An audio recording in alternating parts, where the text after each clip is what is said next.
Aleluya. Gloria a Dios. Qué bendición. Estamos en Joy. Gracias, Señor. Aleluya.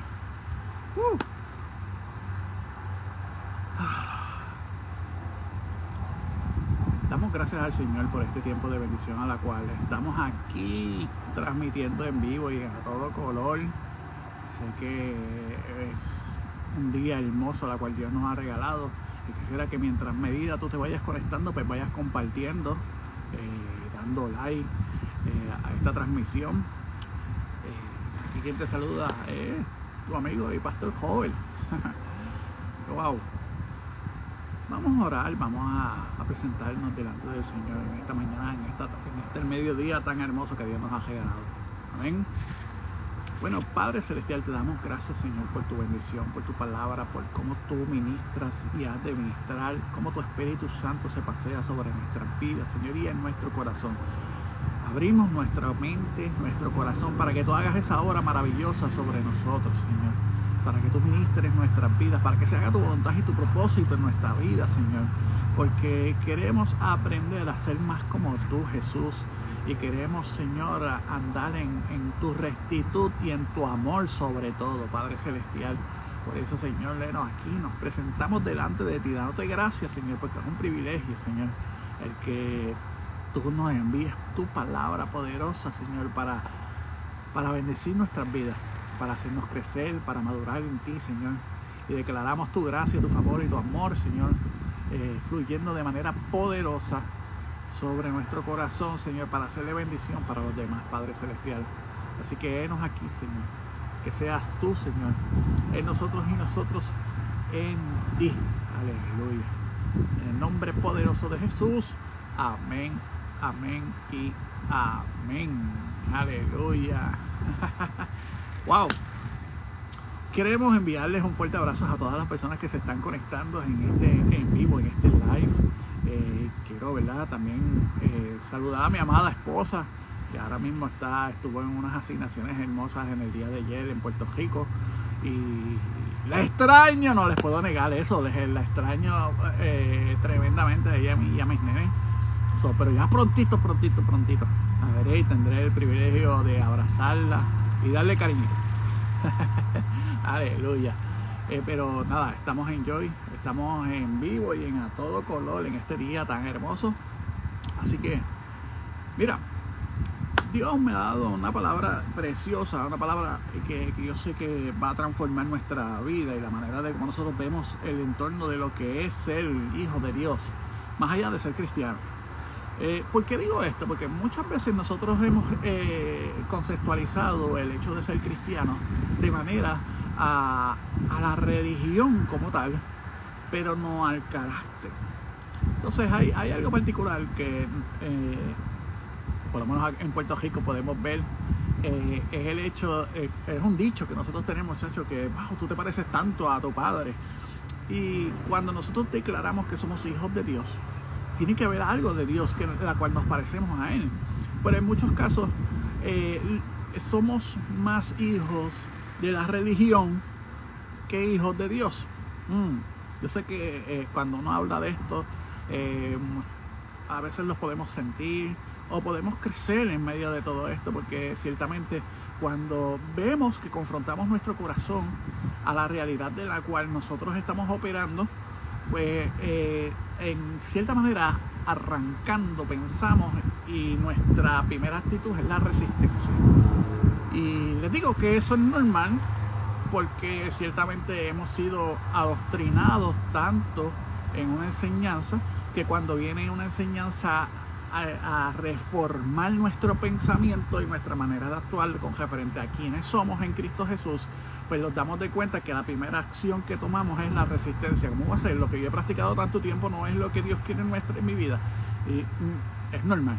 Pero yo no vengo a erradicar la doctrina, porque estaría incorrecto. Lo que yo vengo es la misma acción que Jesús vino cuando vino a estar con nosotros, entre medio de nosotros, siendo un ser humano. Y es la parte en la cual tenemos que aprender a refinar nuestro corazón y nuestras intenciones. Y refinar nuestro corazón y nuestras intenciones quiere decir que es exprimir, sacar todas las impurezas que están en nuestro corazón para que tengamos un corazón correcto delante de Dios. Y es importante que hagamos eso, porque entonces si no estaríamos practicando una religión en vez de tener una relación con Dios. Y sé que esto ha sido un cliché que se ha utilizado un montón de veces con que yo lo que tengo es una relación con Dios, pero muchas veces en ocasiones nos solemos mentir con las palabras. Hablaba con uno de los discípulos y le decía, ¿sabes qué? A mí no me interesa que tú me digas lo que yo quiero escuchar, a mí me interesa que tú seas honesto con tu propio corazón, porque de ahí es que surge el principio de toda liberación. Ay, esto está poderoso. De ahí surge el principio de toda liberación, en la honestidad de nuestro propio corazón, de las circunstancias en las cuales estamos viviendo y en las cuales encontramos y la cual tenemos y que está operando en nuestra mente y en nuestro propio corazón. Aleluya.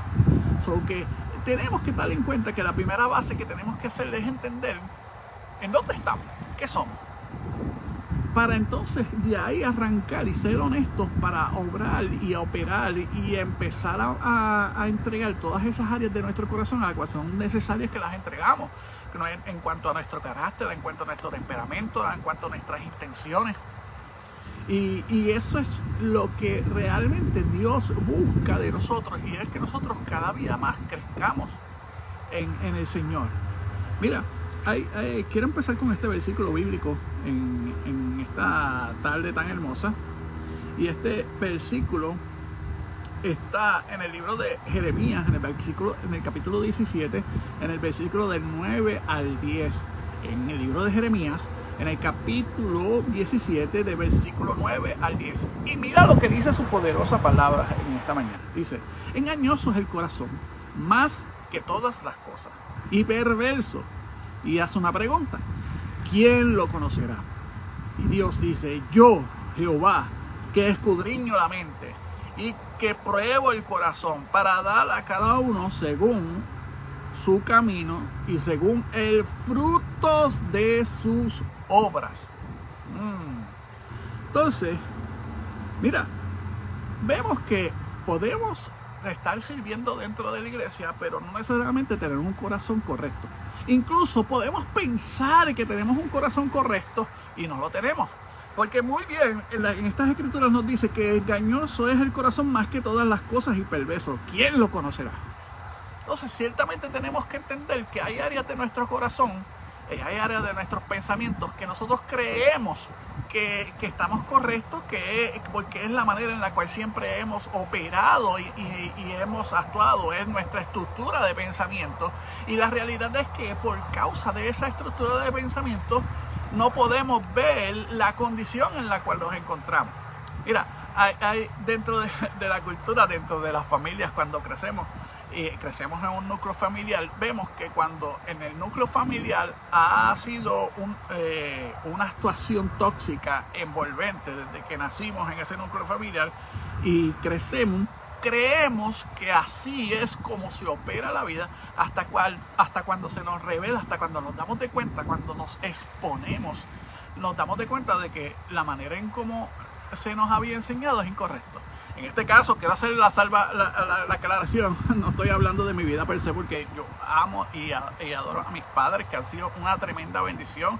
Y gracias a mi madre, Dios la utilizó para yo tener un encuentro con Él. Porque yo en mis malos caminos, cuando estaba sumergido en la depresión y estaba sumergido en cosas que no son de Dios, me acuerdo ese día que mi mamá, cogió y me sacó de la cama y me dijo, tú vas conmigo para la iglesia hoy. Y yo ya estaba tan deprimido que ya yo no tenía ni ganas de pelear con ella. Yo dije, por no escucharla más, me voy con ella.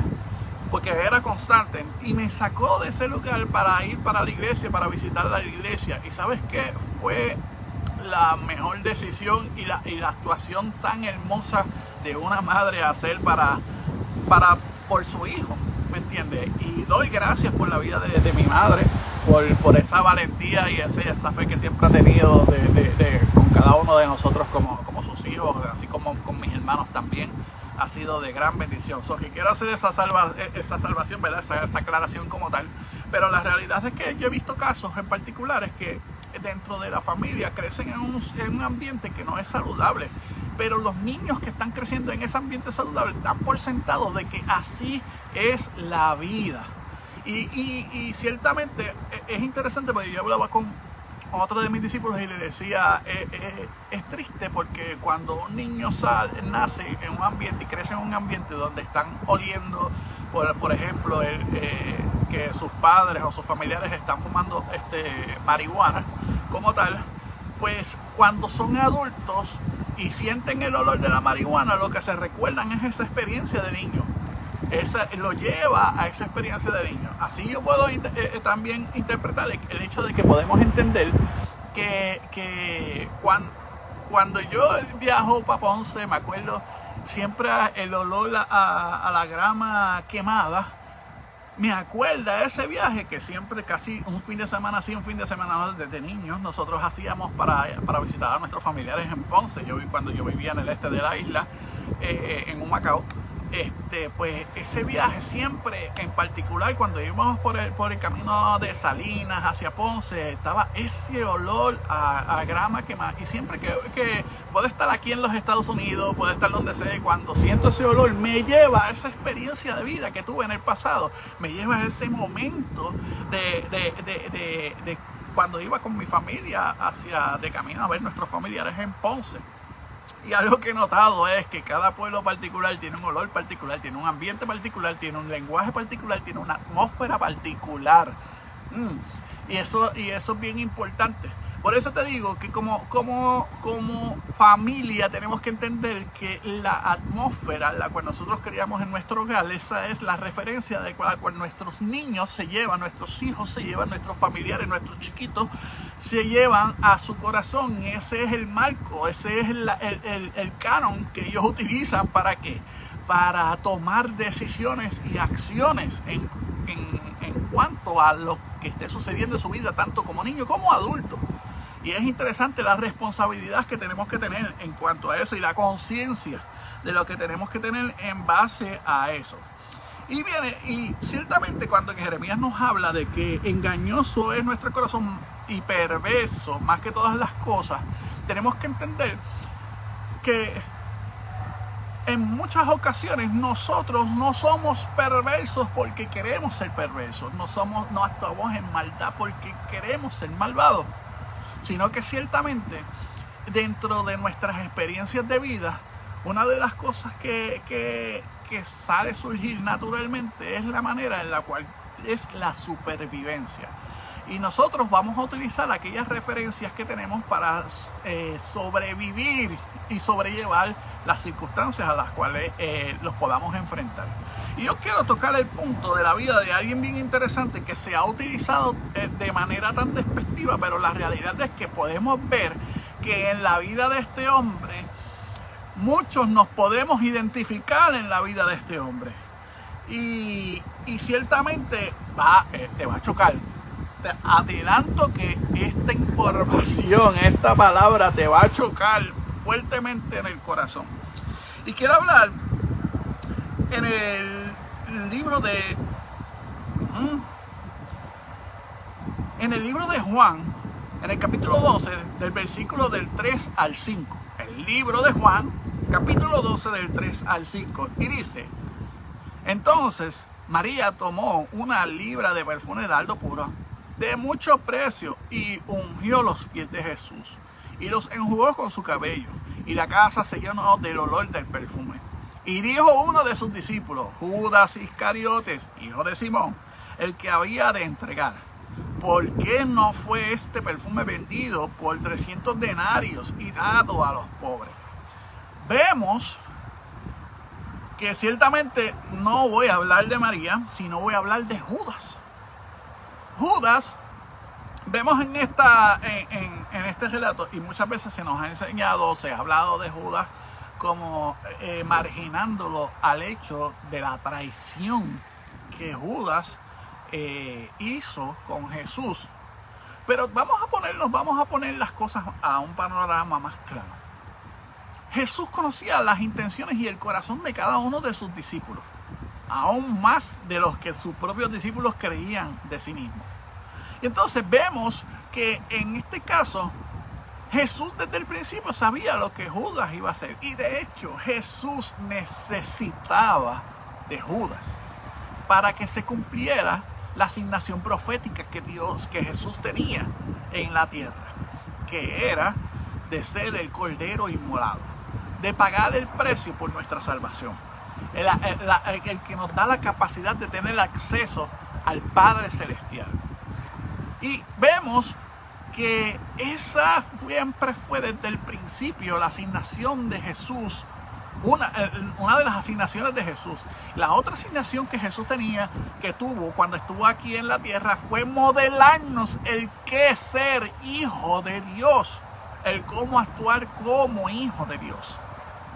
Y una de las cosas que podemos ver como en la actuación de Jesús, en el modelaje que Jesús nos dejó, es el hecho de que Jesús siempre fue una persona desprendida, fue un altruista en sus acciones, ¿sabe? Él le importaba bendecir más a los demás que ser bendecido él sí mismo, porque él ciertamente en las escrituras, en las escrituras los habla y Jesús aclara y dice: yo no vine para ser servido, sino yo vine para servir a los demás. Y eso es algo que tenemos que tener claro con referente, aparte de lo que tenemos que entender para ser hijos de Dios.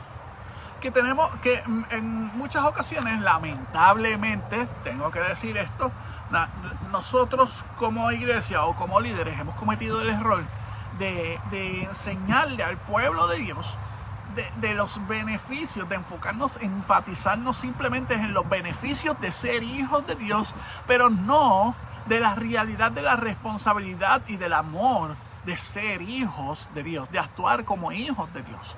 Y como les dije al principio, les traía de referencia de que en muchos casos vemos que nuestras actuaciones reflejan nuestra paternidad. ¿Qué quiere decir?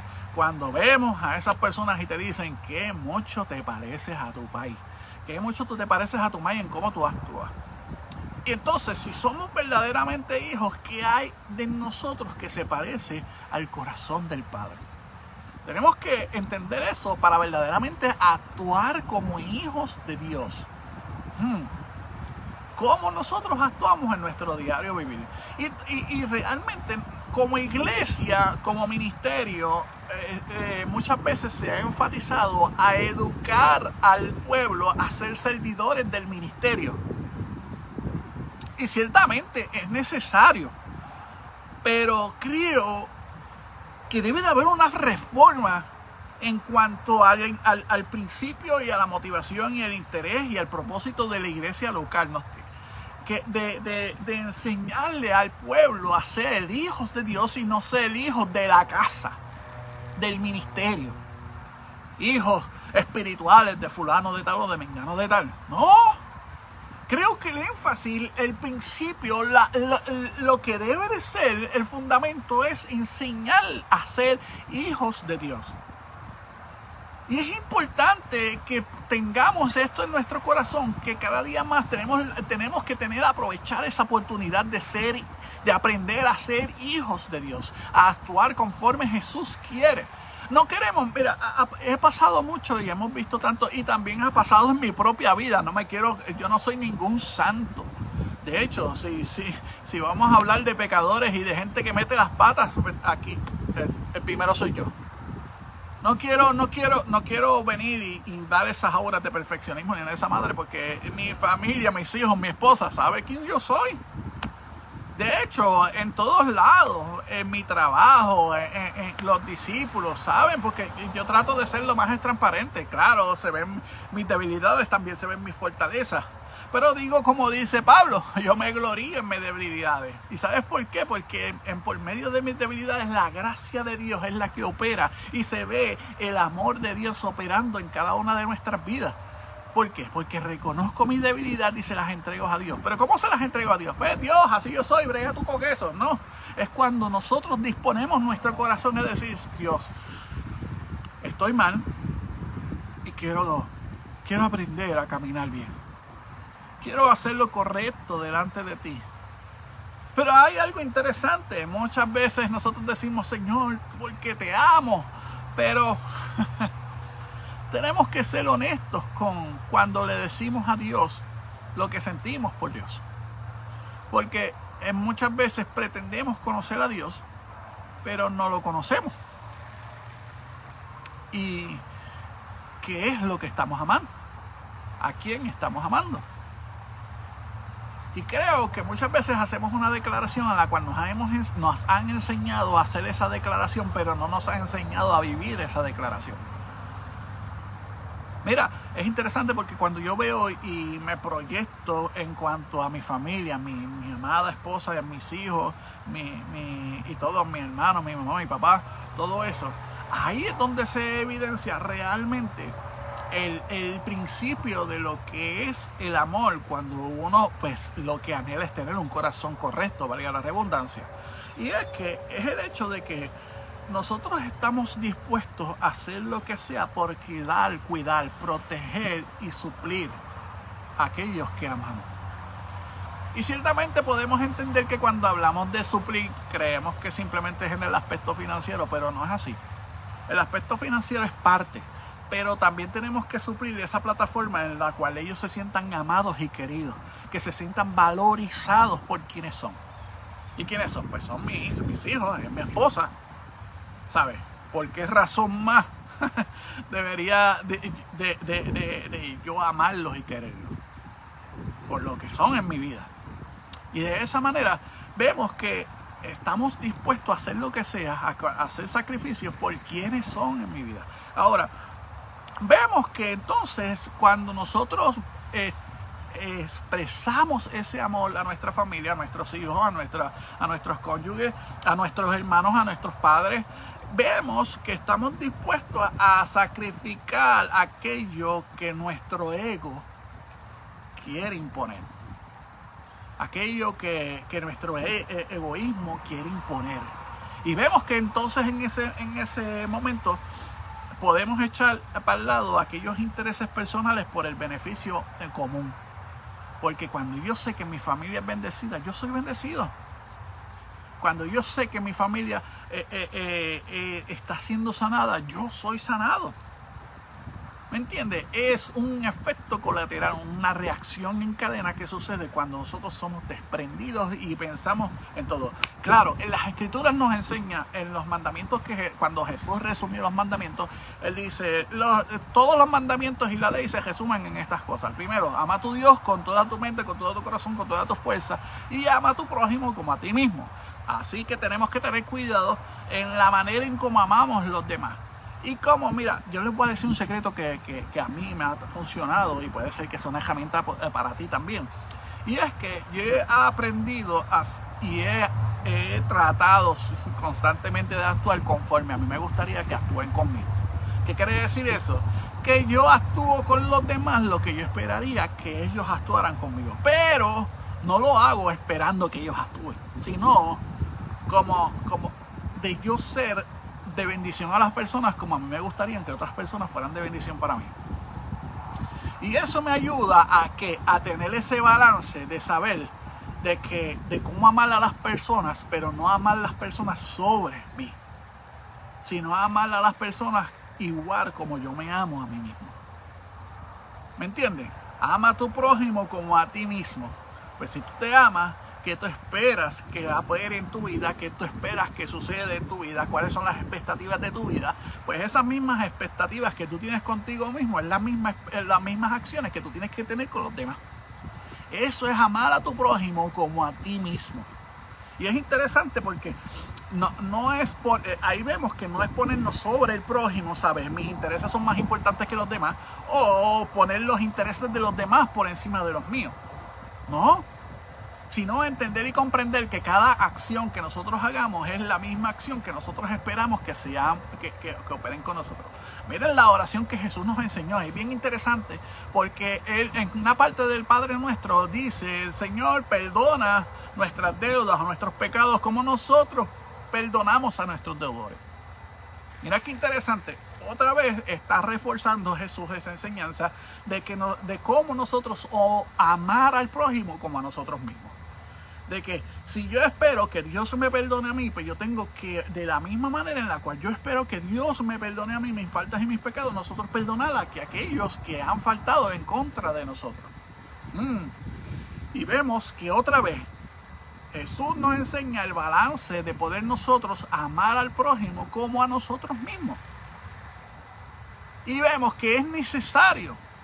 Porque muchas veces nosotros estamos en la vida quejándonos en todo, en la constante, de diciéndole que este mundo va de mal en peor. Pero ¿qué hacemos nosotros? Quejarnos. Con la queja no se cambia. Se cambia con la acción. Entonces esperamos y entendemos que esa acción tiene que ser una acción de reforma de manera que impacte a una nación de manera así bien estrambótica. Y sí, podría ser, pero la realidad es que aquellos cambios que tú haces en tu manera de operar hace un impacto generacional y es más poderoso. ¿Por qué?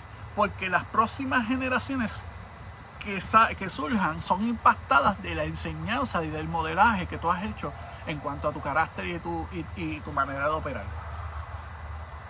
Mira, hay una cosa bien brutal, porque algo yo he aprendido de mis padres.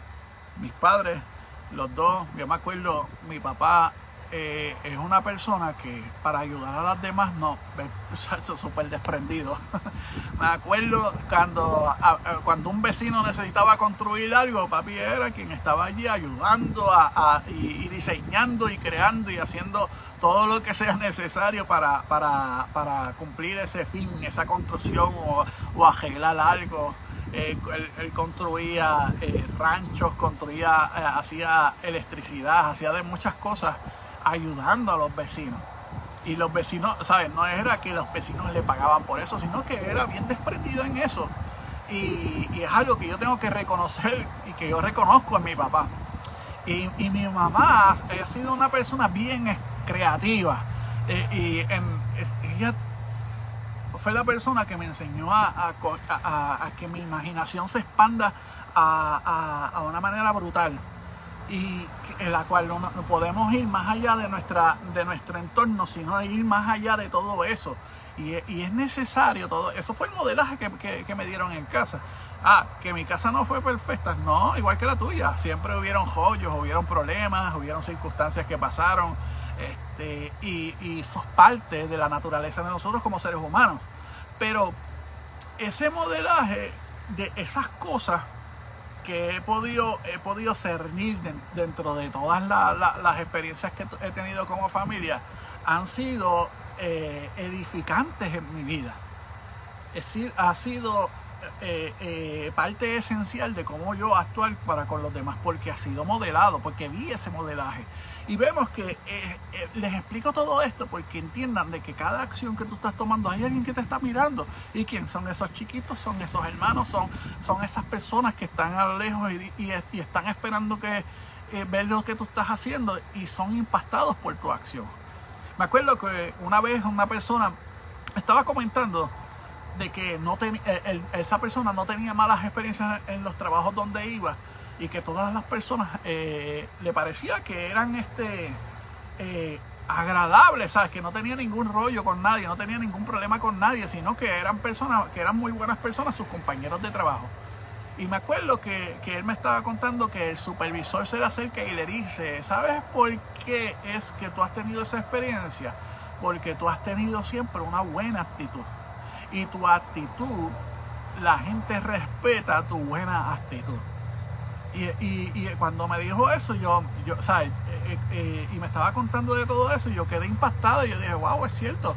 Cuando nosotros modelamos una buena actitud, a pesar de las malas circunstancias o de las cosas que puedan ser complicadas, fuertes o difíciles, cuando tenemos una buena actitud, las personas están viendo tu actitud, y ¿sabes qué? Eso es pegajoso, eso es contagioso. Y eso es interesante, porque cuando nosotros entendemos que todas nuestras acciones se vuelven un modelaje contagioso para las demás personas, entendemos que también tenemos una responsabilidad de que si nosotros queremos que nuestra sociedad cambie, porque tanto pues nos quejamos de que vamos de mal en peor, que ya Cristo viene, que ya el mundo se va a acabar y todo eso, pues entonces tenemos que entender que los primeros que debemos de cambiar somos nosotros mismos. Entonces, vemos, regresando a la vida de Judas, vemos que Judas es interesante, porque la realidad es que en el caso de Judas, todos nosotros, hay un Judas operando en nuestro corazón. Mira lo que sucede en Mateo 26, del 14 al 16. Entonces, dice, entonces uno de los 12, llamado Judas Iscariote, fue al principal de los sacerdotes y le dijo que quería dar, y yo os entregaré. Y ellos asignaron 30 piezas de plata. Desde entonces buscaban la oportunidad de entregarle. ¿Qué está diciendo aquí? Que Judas ofreció a Jesús, a entregar a Jesús por 30 monedas de plata. Y vemos, y siempre nos da coraje, porque decimos, wow, pero ¿por qué hizo eso? ¿Por qué traicionó a Jesús? Y cuando veíamos y escuchamos el versículo anterior que te estaba hablando, del momento en el cual la mujer derramó el perfume de nardo puro que costaba un sueldo de un año en esa época, vemos que Judas tuvo un momento en el cual él vio que no estaba de acuerdo con lo que había sucedido en ese momento. Y que él pensó que fue un desperdicio de dinero lo que pasó en ese momento. Hubo un desacuerdo. Y eso iba abonando al hecho de la acción que luego Judas tomó con Jesús. Y vemos que en esos desacuerdos Judas toma decisiones en las cuales pues nosotros podemos verlo desde ahora que fue una traición. Pero muchas veces tenemos que entender de que por causa de las expectativas que tenía Judas de lo que debería de pasar cuando se hubiese de revelar el Cristo, y como no nos cumplió las expectativas que él tenía de cómo se debería de manifestar el Mesías, pues vemos que ahí son probadas las intenciones y el corazón del hombre. Y en este caso vemos que Judas entonces entregó a Jesús, y demonizamos a Judas como el traicionero y todo eso. Pero yo te voy a decir algo: tú no sabes cuántas veces tú has sido Judas para alguien, o cuántas veces yo he sido Judas para alguien. Y tenemos que entender eso, y te explico por qué. Porque ciertamente Judas lo vemos como un traicionero porque no cumplió las expectativas que debía haber tenido un discípulo, según nosotros entendemos. Y vuelvo otra vez, Jesús sabía lo que Judas iba a hacer desde el principio. Jesús lo puso porque fue parte del plan. Entonces vemos que rápido pues señalamos y condenamos a Judas. Y es interesante porque luego el capítulo próximo habla algo en la cual cogemos y lo pasamos por alto de la vida de Judas. Y entonces mira lo que dice en el libro de Mateo, en el capítulo 26, habla de cuando Judas ofreció a Jesús para entregar a Jesús. Pero en el capítulo 27 dice, en el versículo 3 al 10 dice: entonces Judas, el que había entregado, viendo que era condenado, devolvió arrepentido las 30 piezas de plata a los principales de sacerdotes y a los ancianos, diciendo: yo he pecado entregando a sangre inocente. Mas ellos dijeron: ¿qué nos importa a nosotros? Allá tú. Mírate esto. ¿Hubo arrepentimiento en Judas? Claro que sí. Como cuantas veces nosotros cometemos errores magistrales y venimos delante de la presencia del Señor y queremos buscar esa misericordia de Dios, porque venimos con un corazón arrepentido, porque sabemos que estuvimos mal en lo que hicimos, porque no estuvo correcto lo que estábamos haciendo. Y Judas, hubo arrepentimiento en el corazón de Judas. Pero hay algo bien interesante, que en esta parte hago la aclaración. Podemos llegar a la conclusión de que hubo muchas razones por las cuales Judas después tomó la decisión que tomó, que fue quitarse la vida. Y tenemos que entender que en parte, dentro de la humanidad de Judas, vemos también la humanidad de sus compañeros o los otros discípulos. Posiblemente, si Judas hubiese tenido la oportunidad de hablar con Jesús, Jesús lo hubiese perdonado. Jesús lo perdonó. De hecho, pastor, ¿dónde usted dice dónde bíblicamente usted me puede demostrar que Jesús perdonó a Judas? Cuando Jesús estaba en la cruz del Calvario, cuando ya estaba a punto de fallecer, Él le dice, clamando al Padre: Padre, perdónalos porque ellos no saben lo que hacen. ¿Con quién estaba hablando? ¿Con exclusivamente los que estaban ahí? No, estaba hablando con toda la que había pasado en todo su entorno. Y en eso estaba incluido Judas. Pero vemos que en la decisión que tomó Judas de que haberse quitado la vida, vemos que hay un montón de circunstancias que se podían unir, que pudo haber impulsado a esa decisión que él tomó. Y vemos que los demás discípulos tampoco no estaban fáciles. No eran personas fáciles. Y eran personas que cada uno tenía un temperamento y una manera de ver las cosas, y que son arraigados también fuertemente a lo que es el judaísmo, porque ellos, pues, tanto como Jesús y como los discípulos eran judíos, ¿me entiendes? Pues entonces tenemos que entender que la condenación en la cual estaba Judas experimentando tenía que ver también mucho con lo que las personas iban a pensar de él y cómo lo iban a tratar a él, y que él no estaba dispuesto a cargar ese peso porque era muy pesado para él, según él. Pero creo que en esa parte fue un engaño, porque independientemente de cualquier decisión en la cual nosotros tomamos, nunca debe de ser una opción quitarse la vida. Nunca, siempre hay una solución. Hay veces tenemos que enfrentar circunstancias que son difíciles de enfrentar, pero podemos, porque la gracia y la misericordia de Dios opera en nuestra vida, y es un aprendizaje. Por más fuerte que sea la circunstancia, quitarse la vida nunca es una decisión. No debe de ser una opción. No debe ser una opción, ¿sabes? Tenemos que entender que los problemas son pasajeros. Los problemas en nuestra vida son pasajeros.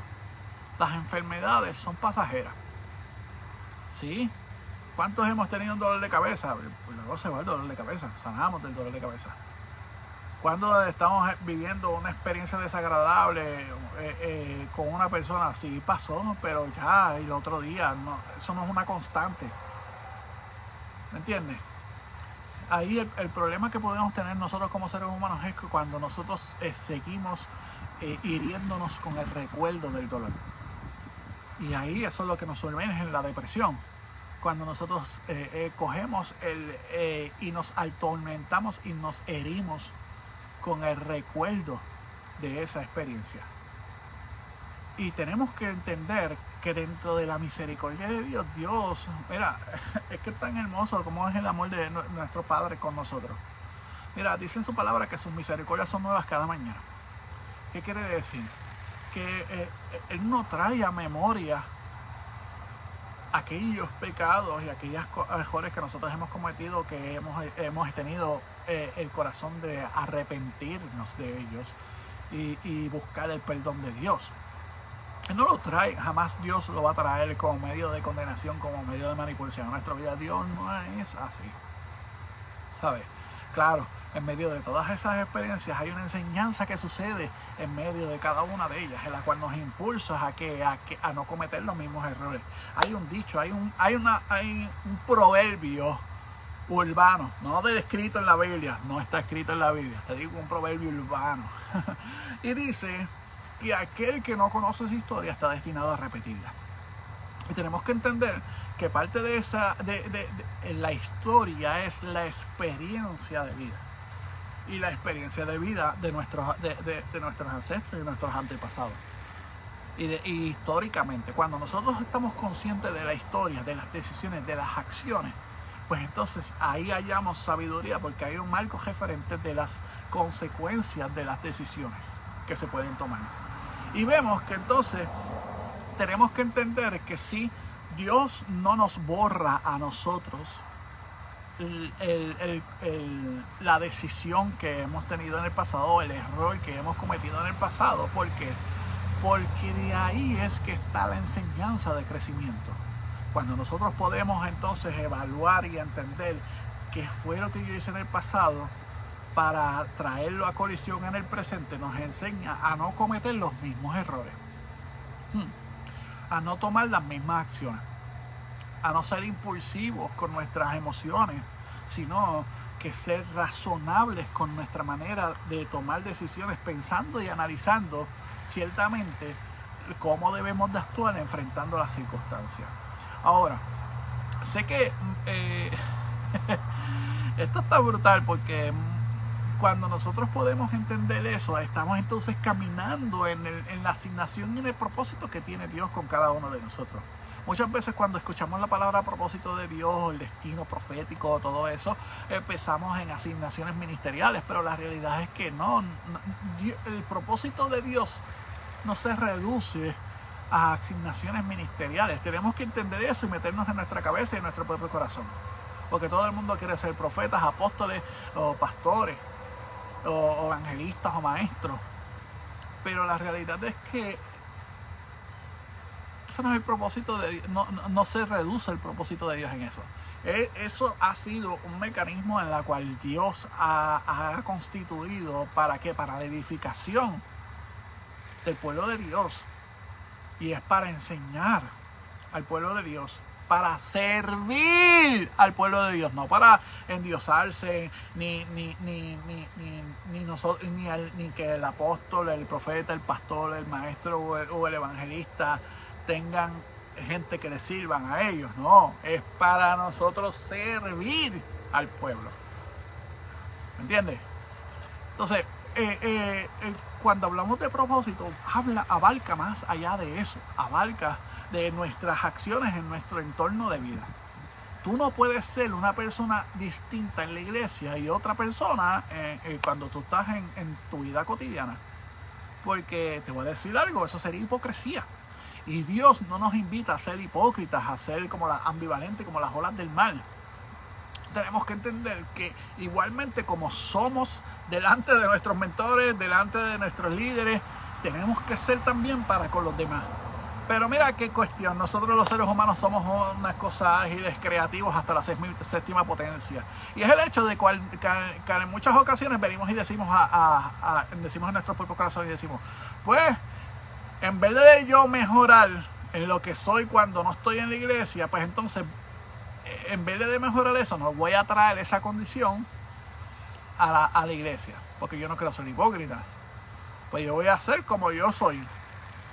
Pues, estamos errados, estamos equivocados. Tenemos que buscar siempre, cada día, ser mejor versión de la que fuimos ayer. Mira esto. Cada día nuestro gol o nuestra meta tiene que ser que nosotros seamos la mejor versión de lo que fuimos ayer. No mejor que fulano de tal o que mengano de tal. No. Es mejor de lo que tú fuiste ayer. So, no nos arraiguemos a la excusa de decir, pues que yo, pues si yo soy un trafalanga en la calle, pues voy a hacer un trafalanga dentro frente de la iglesia, porque no quiero ser más hipócrita, ¿no? Tendría que ser todo lo contrario. Tendría que ser que lo que tú eres en la iglesia o cómo tú actúas en la iglesia, también tienes que actuar en la calle. Y no estoy hablando de andar con una Biblia debajo de los sobacos y estar hablando en lengua y Rambo saca la bazooka. No estoy hablando de eso, estoy hablando de servir a los demás de la misma manera como sirves en la iglesia. Pero tú ves, cuando uno enseña de estas cositas, sé que es fuerte, sé que es difícil y a la gente no le gusta escuchar porque es más fácil recibir la unción de aceite de cajo usado y que Dios te va a llevar a las naciones, te va a hacer multimillonario, Dios te va a hacer esto, va a ser súper famoso, tu cuenta bancaria va a ser viral del otro lado. Ahí sí la gente, wow, espérate, quiero escucharlo más porque yo quiero recibir más de eso. No, es que cuando queremos recibir de la unción de aceite de cajo quemado. No. Mis amados, mira qué interesante, mi amada estuvo este jueves pasado que pasó, hablando sobre referente a la palabra profética y cómo recibirla. Y hay algo bien importante en la palabra profética. Cuando vemos bíblicamente la palabra, sabes que la palabra viene para exhortar, consolar, pero la exhortación en muchos casos viene como corrección. Vemos que en las escrituras, cuando leemos el Antiguo Testamento, donde más vemos referencia a la acción de los profetas, vemos que la mayoría de las ocasiones venía a confrontar al pueblo. No venía a decirle, no, porque Dios ha dicho que va a ser multimillonario, una nación poderosa. La mayoría de las veces era para decirle la condición en la cual estaba su corazón, confrontar la condición de su corazón. ¿Para qué? Para que haya arrepentimiento. ¿Para qué? Para que enderecen sus caminos.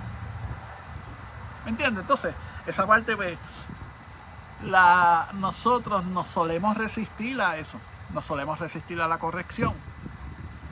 Y cuando la verdadera corrección desde el corazón correcto, lo que hace en nuestra vida es edificarnos y a catapultarnos hacia lo que Dios quiere en nuestra vida.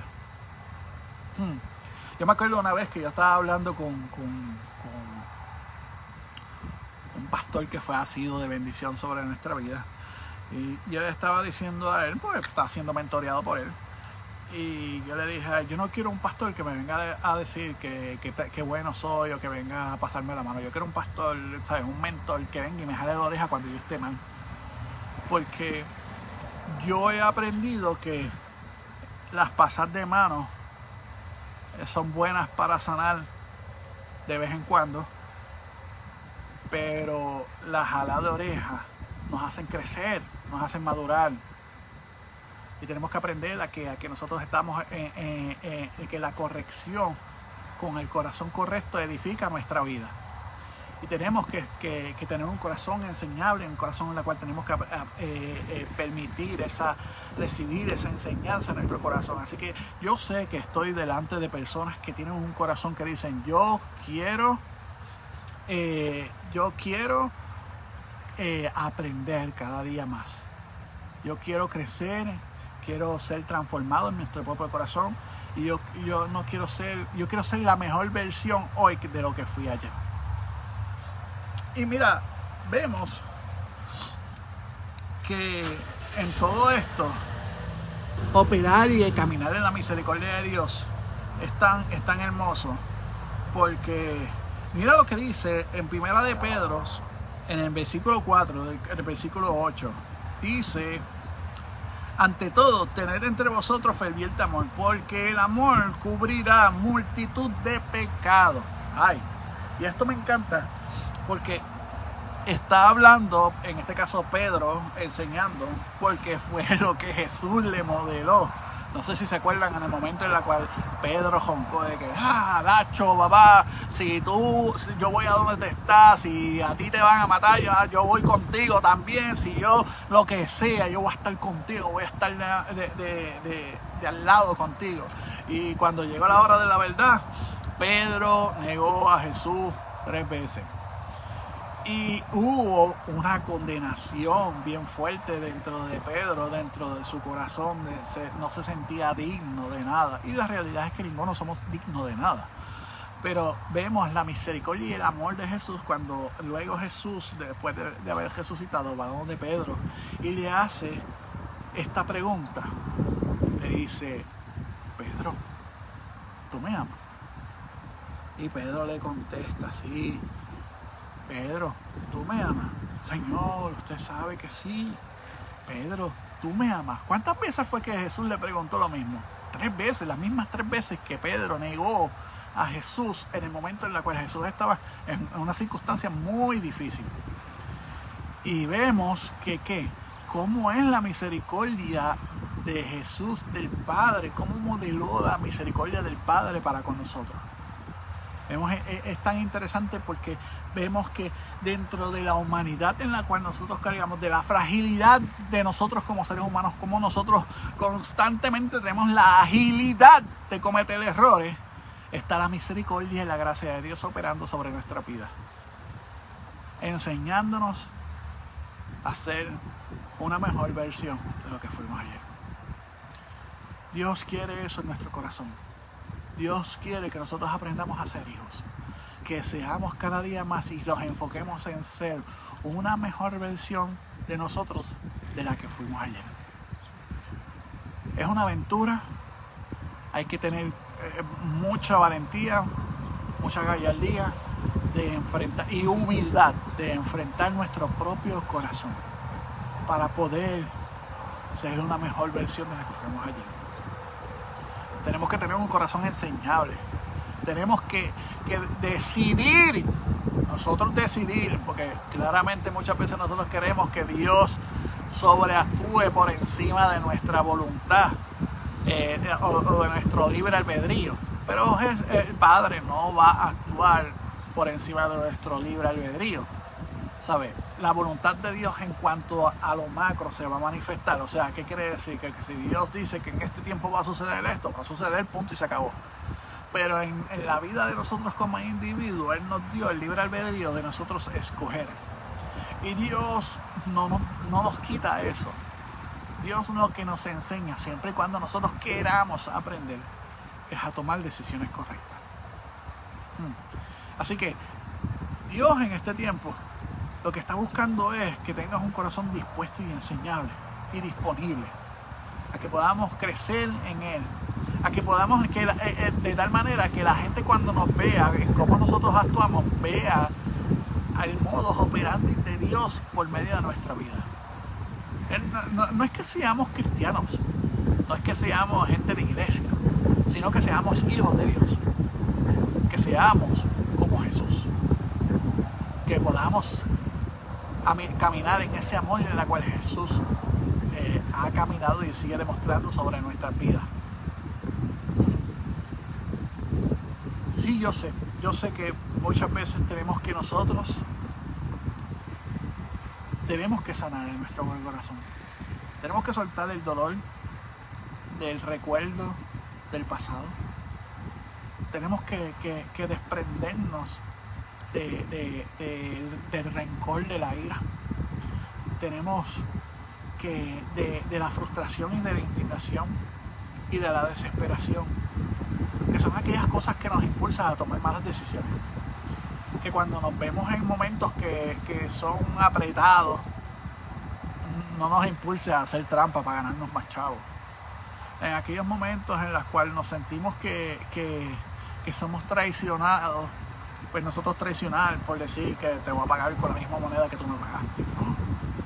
¿Ves cómo la frustración y la indignación nos lleva a tomar malas decisiones? En cambio Jesús, cuando vemos a Jesús, a pesar de todas las cosas que nosotros pudimos haberle hecho a Jesús y podemos estar haciéndole a Jesús, Jesús no nos paga con la misma moneda. Si no vemos como esa parábola que nos enseñó tan hermosa del hijo pródigo, que a pesar de que el hijo pródigo tomó malas decisiones, queriendo hacer su voluntad, queriendo imponer sus propios intereses adelante, independientemente de lo que hizo el hijo pródigo, que pudo ser una falta de respeto terrible, una deshonra brutal. Y con todo y eso, cuando vemos que el hijo pródigo regresa arrepentido a la casa de su padre, mira lo que le dice el hijo pródigo a su padre. Le dice: mira, chacho, yo, olvídate, yo trabajo como uno de tus jornaleros, como uno de tus empleados. Y su padre, en vez de castigarlo y reprenderlo, cogió y abrazarlo. Y fíjate, es interesante porque vemos que en el momento en el cual el padre abrazó a su hijo, no dijo: vete, báñate primero para yo abrazarte, porque estás asqueroso, hueles a algarroba y apestas a centella, muchacho. Coge y báñate. No le dijo eso. Abrazó a su hijo en medio de la condición en la cual se encontraba su hijo. ¿Qué quiere decir esto? No esperes a ser un santo ron para coger la sedón del padre, sino que en la condición donde te encuentras, así, embajado en delitos, en pecados, en cómo estés, no importa cómo estés, el Padre está esperándote enloquecidamente para abrazarte. Y luego de abrazarte, de derramar ese amor sobre tu vida, Él te va a limpiar y te va a posicionar en el lugar que Él quiere posicionarte, que es como hijo. Como hija en tu vida, en el reino de Dios, como hijo en el corazón del Padre. Porque Él nos ama. Él nos ama mucho más allá de lo que nosotros podamos entender. Él nos ama. Él nos amó hasta la muerte. Y después de la muerte resucitó por amor. Wow. Ay, Dios mío. Pero ¿sabes? Este es el tiempo en el cual nosotros tenemos que tener un corazón dispuesto. De coger y poder empezar a ver la vida de Jesús de otra manera. En vez de ver a Jesús como esa patita de conejo que nos trae suerte a nuestra vida, independientemente de lo que nosotros hagamos, no. Ver a Jesús como lo que es nuestro Maestro, nuestro Redentor. Así que, nada, oro delante del Señor y juntamente con ustedes, únense conmigo en oración en este momento. Padre Señor, presento mi corazón, presento el corazón de cada uno de los que están viendo esta transmisión o este video, Señor. Tú conoces la experiencia, Señor, tú conoces las circunstancias en las cuales están en estos momentos. Pero yo sé, Señor, y te doy gracias porque sé que en medio de todas esas circunstancias difíciles, Señor, la victoria está dada, Señor. Que tú tienes el plan, la estrategia para hacernos crecer, madurar y a cumplir el propósito a la cual tú has diseñado en cada uno de nosotros, Señor. Que en medio de todas esas circunstancias, en medio de la necesidad, vemos cómo tú nos suples, en medio de la enfermedad, cómo tú sanas nuestra vida, cómo tú sanas nuestro corazón, en medio de la cautividad tú nos libertas, Señor, en tu amor, Padre Celestial. Por eso, Señor, te damos gracias, te damos gloria y honra. Y te pido, Señor, que cada momento, Señor, nos hagas conscientes de nosotros tener un corazón enseñable para recibir tu enseñanza y tu corrección. Porque sabemos que tú no lo haces como un padre enfadado, como un padre lleno de ira, sino que tú lo haces como un padre que está enamorado de cada uno de nosotros como tus hijos. Señor, henos aquí, Señor. Henos aquí con corazones abiertos, Señor. Henos aquí con nuestros oídos receptivos, Señor, para escuchar y hacer tu voluntad, Señor. Y aprender, crecer, madurar en ti, Señor. Te damos toda la gloria y toda la honra, Padre amado. Porque sabemos que nosotros no somos dignos ni merecedores de nada de eso, pero tú nos amas tanto que vas por encima de eso y nos bendice con tu amor, Señor. Gracias, Padre. Te damos gloria y honra, Señor. En el nombre poderoso de Jesús. Amén, amén, amén, amén. Bueno, mis amados, si ustedes sienten su corazón ser de bendición a este ministerio, usted lo puede hacer por ahí en los comentarios. Van a estar los links de las diferentes maneras en las cuales tú puedes bendecir económicamente a este ministerio. Valga la redundancia, yo trabajo full time, tengo mi trabajo, mi vida y mis hijos, mi esposa no depende de los diezmos y las ofrendas del ministerio. Las ofrendas y los diezmos del ministerio son exclusivamente para uso ministerial solamente. O sea que todo lo que nosotros tenemos es porque yo trabajo de alrededor de 10 a 12 horas diarias, así que quiero hacer la aclaración, ¿verdad? Pero si usted siente su corazón dar una ofrenda al ministerio, aportar al ministerio o dar los diezmos de la casa, pues lo pueden hacer por medio de los links que van a estar posteados ahí en los medios de los comentarios. Pero nada, Les amo y les bendigo en el amor de Cristo, y que sea un tiempo hermoso en este domingo tan hermoso, y que sea de bendición para todos ustedes, y todo este gesto de la semana sea cubierto por la gracia y misericordia de Dios sobre tu vida. Aleluya. En el nombre poderoso de Jesús. Les amo. Un fuerte abrazo virtual y muchos besitos. Les bendiga.